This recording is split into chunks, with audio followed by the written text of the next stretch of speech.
Nice duck. Oh, you're a nice ducky.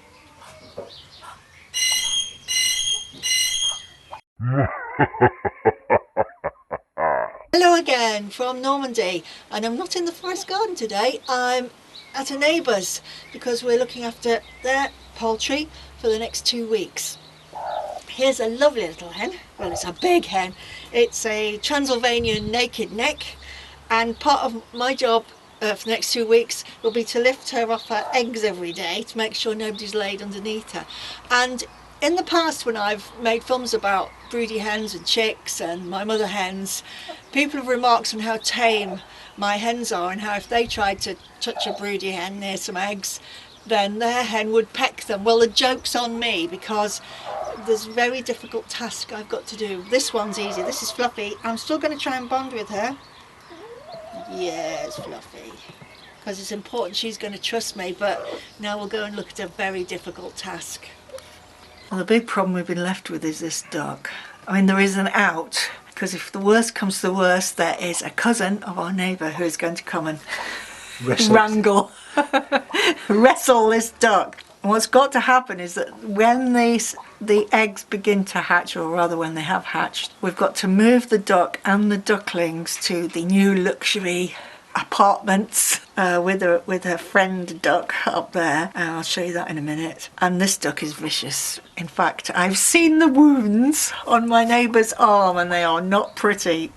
And this is where she'll be moving to. Fresh new green grass with some very nice neighbours and her own little cabin as well. And the reason why she's not in here at the moment, which would have been very useful, is because she decided to lay her eggs in here and then sit them.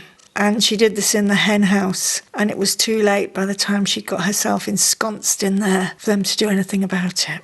My idea is that I'll try and get some sort of rapport between me and the duck by trying to tame her.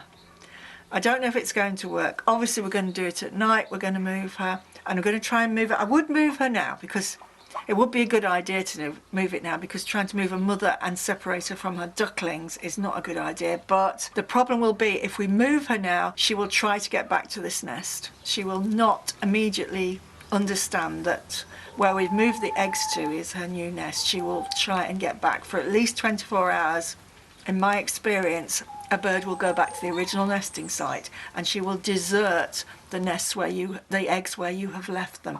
So that's a problem. She will not desert when they're either about to hatch so she can hear them, or when they actually have hatched. So we're falling between two stools here because it's going to be very difficult to move ducklings and a duck at the same time. I've got some pasta with me, which usually ducks really like. Oh, I was going to bring some lettuce, wasn't I? Put it on a lettuce leaf. It's probably a good idea because I've actually got my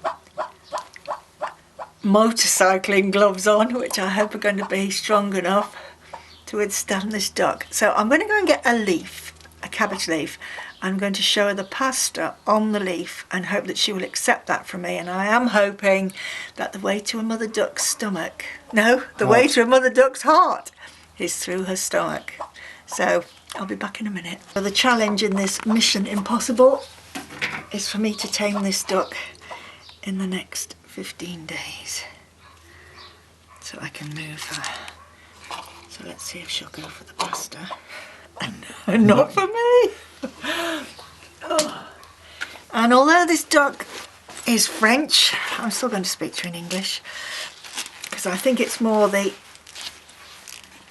sounds than the actual language that count. Let's see if I can get her to eat this bit of pasta so she'll know that I'm her friend. Hello, ducky. Hello, duck. Have a bit of pasta. Do you want a bit of pasta? Come on. Oh, that wasn't bad, was it, look? Come on. Oh, she's gentle. Come on, ducky. Have a bit of pasta. Are you not hungry? She's a good girl. She's a good girl. She's a good girl. Yeah? She doesn't seem too bad. She's a good girl. Yes, you are. She's a good girl. She is a good girl. So that's all I'm going to do. I'm going to keep coming every day when we come to feed the animals and put them away. and get them out in the morning. So twice a day I'm going to just get her used to me being here talking to her. Try and get her to eat a bit. She might be hungry. Do you not want a bit of pasta? A bit of greenery? No, you're not hungry. Okay. So it's just getting her used to me being here and talking to her. And then hopefully I'll be able to move the babies when they're born, she said. Beautiful. Look at the beautiful nest. It's really beautiful. She's covered it. She's pulled out her feathers to make that nest. It's glorious. What a nice girl. So watch this space. Can I interest you? Yeah, come on, don't be sad. Come on, here's a good girl. Lettuce. So I know you didn't really like the pasta, so. Don't you want the lettuce? No lettuce. You sure? Can I stroke you? Be your friend?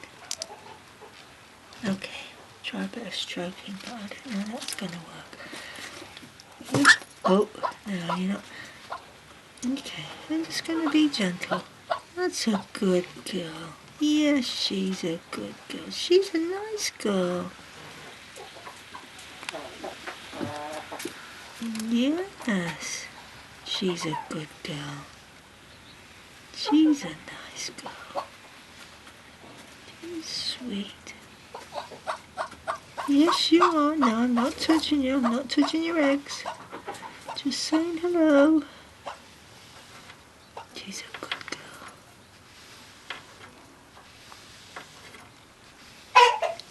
At some point I'm going to have to just try to lift her feathers up slightly, because when I'm going to lift her off, in order that she won't hurt any unhatched eggs or ducklings, I'm going to have to lift her squarely off, so she's going to have to be used to me just lifting up her wings. She seems to be fine. I mean, I totally believe them when they say she's vicious, because she probably would be, but it's just a matter of very slowly trying to get her used to me, that's all. What a good girl. So that's day 2.